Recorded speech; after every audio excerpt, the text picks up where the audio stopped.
Good morning and welcome to the Personal Finance Literacy Unit 1 quiz review. And congratulations because you're doing this quiz review today. It means you got through the first couple lessons of PFL, Personal Finance Literacy.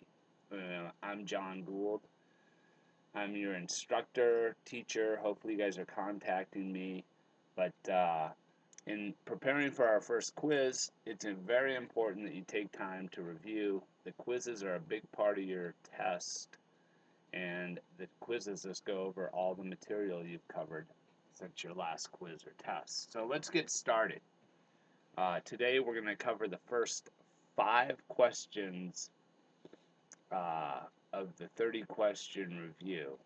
So here we go. To become financially responsible, you need to accept that you are accountable for your financial structure. Well, this is true. So when I take this test, I'll just mark true. Let's see. There we go. There's a little delay. Number 2, financial literacy includes information about spending, careers, and credit.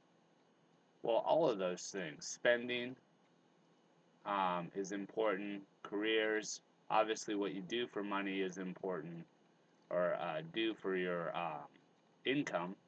And credit, your ability to get money. Yes, so we cover all of those. So that'll be true.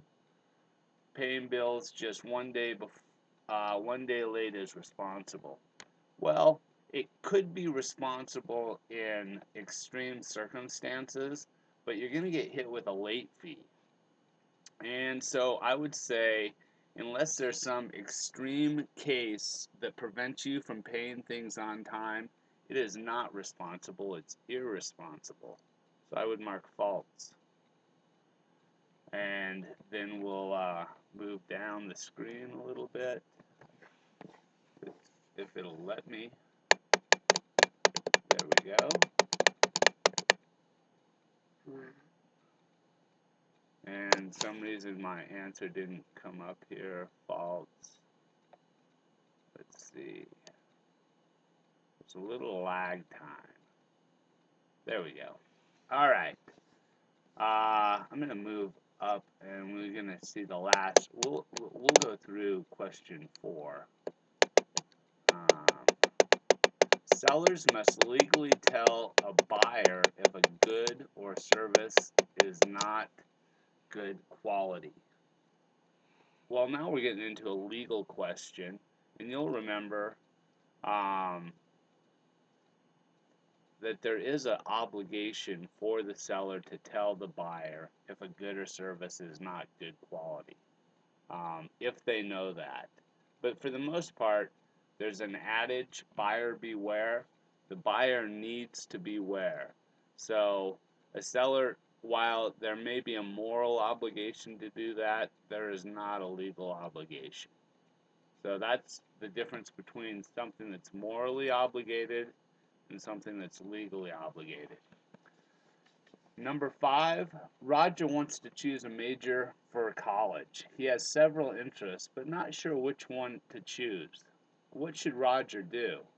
Well, here in attacking these, I always like the process of elimination. He should choose a major with the easiest course load. Well, no, you don't want to choose a career that you're not going to like. So I would eliminate this potential answer. He should wait and decide later. Well, maybe. Let's go on. He should become more knowledgeable by talking to a guidance counselor or by doing some research. Yeah, I think that, by doing that, he's going to wait and decide later, but he's going to, during that time of waiting, he's increasing his knowledge. So I think that's a better answer than the second one. So I can eliminate the second one now. Maybe. And this last one, he should do nothing. Well, that's never the right thing to do. I guess you could come up with occasions when it's better to do nothing, but not in this scenario. So the best answer right there. And the last question today, let's do number 6. Coming up here, Ellen wants to invest her savings in stocks. She's never done this before. She scanned the paper and picked a company that she heard about. What should Ellen do?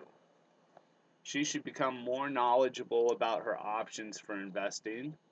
She should keep her money in her savings account. She should avoid the stock market because it's too risky. And she should go for it, invest in that stock.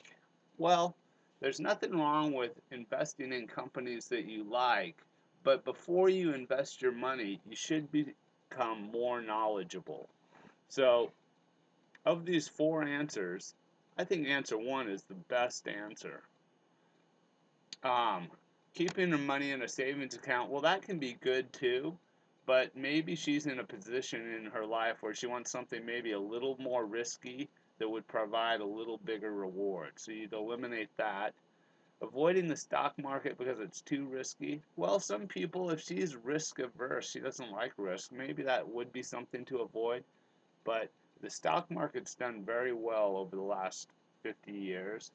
And unless you need the money on short notice, the stock market, it can be a very good place to invest.